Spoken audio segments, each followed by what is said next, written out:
Hello everyone, நம்ம எல்லாருக்கும் தெரியும் பெரிய ஐசிசி டோர்னமெண்ட்டான சாம்பியன் ட்ராஃபி வந்து பாகிஸ்தானில் தான் நெக்ஸ்ட் இயரில் நடக்க போகுதுன்னு. பட் இப்போ இந்தியா வந்து என்னென்னா நாங்கள் பாகிஸ்தானுக்கு ட்ராவல் பண்ண வந்து விருப்பம் இல்லைன்னு சொல்லியிருக்காங்க. இதனால இப்போ பாகிஸ்தான் கிரிக்கெட் போர்டு என்ன சொல்லியிருக்காங்கன்னா, ஐசிசி கிட்ட இந்த ஐசிசி தான் வந்து ஆக்சுவலாக எல்லா மேட்ச் ஃபிக்சர்ஸ் அப்புறம் வந்து எல்லா வென்யூஸும் வந்து சூஸ் பண்ணுவாங்க.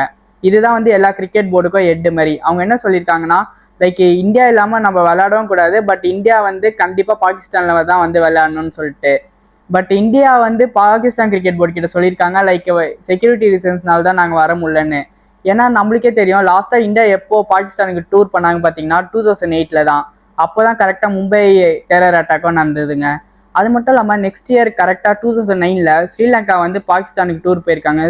எந்த மேட்ச் பார்த்தீங்கன்னா டெஸ்ட் மேட்ச்சுக்கு. அப்போ என்ன ஆகியிருக்குன்னு பார்த்தீங்கன்னா, பாகிஸ்தானில் டெரரிஸ்ட் வந்து ஸ்ரீலங்கா பிளேயர்ஸ் மேலே அட்டாக் பண்ணியிருக்காங்க. இதில் வந்து 6 பிளேயர்ஸ்க்கு வந்து இன்ஜூர்டாக இருக்குது. அதுவும் இல்லாமல் அவங்கள பர்சனலாக ப்ரொடெக்ட் பண்ணுற 6 பாடி கார்ட்ஸும் அட்டாக் ஆகி இறந்தும் போயிருக்காங்க. இதனாலே அப்போலேருந்து 2009 to 2019 வந்து எந்த கண்ட்ரியும் வந்து பாகிஸ்தானில் போய் விளையாட வந்து அவ்வளோ ஒத்துக்கலைங்க. பட் இப்போ லாஸ்ட்டாக வந்து ஏஷியா கப் வந்து பாகிஸ்தான் தான் வந்து நடத்துச்சு. அதுலேயும் இந்தியா வந்து ஹைப்ரிட் மாடலில் தாங்க நடந்தது. ஹைப்ரிட் மாடல்னால் எல்லா மேட்சும் வந்து பாகிஸ்தானில் நடக்கும், பட் கரெக்டாக இந்தியன் மேட்சஸ் மட்டும் நெய்பரிங் கண்ட்ரிஸ் லைக் யூஏஇ ஸ்ரீலங்காவில் தாங்க நடக்கும்.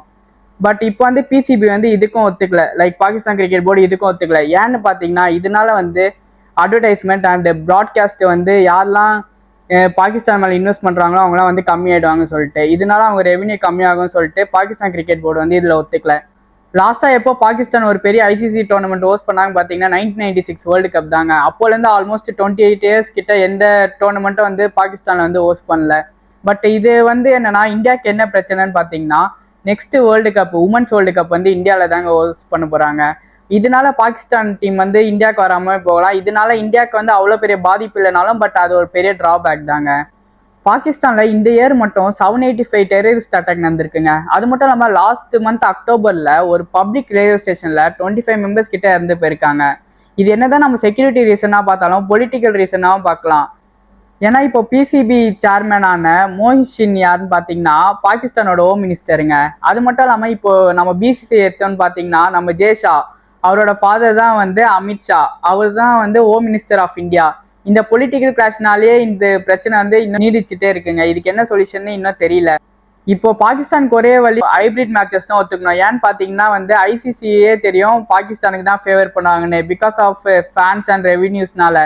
ஏன்னா இருக்க கிரிக்கெட் போர்ட்லேயே வந்து ரிச்சஸ்ட் போர்டு வந்து இந்தியன் கிரிக்கெட் போர்டு தான். இப்போ இந்தியன் டீம் வந்து பாகிஸ்தான் போகணுமா வேணாமா சொல்லிட்டு உங்க கருத்து கீழே கமெண்ட் பண்ணுங்க. வீடியோ பிடிச்சிருந்தா லைக் பண்ணுங்க, மறக்காம ஷேர் பண்ணுங்க, மறக்காம அந்த சப்ஸ்கிரைப் பட்டனும் ப்ரெஸ் பண்ணிடுங்க.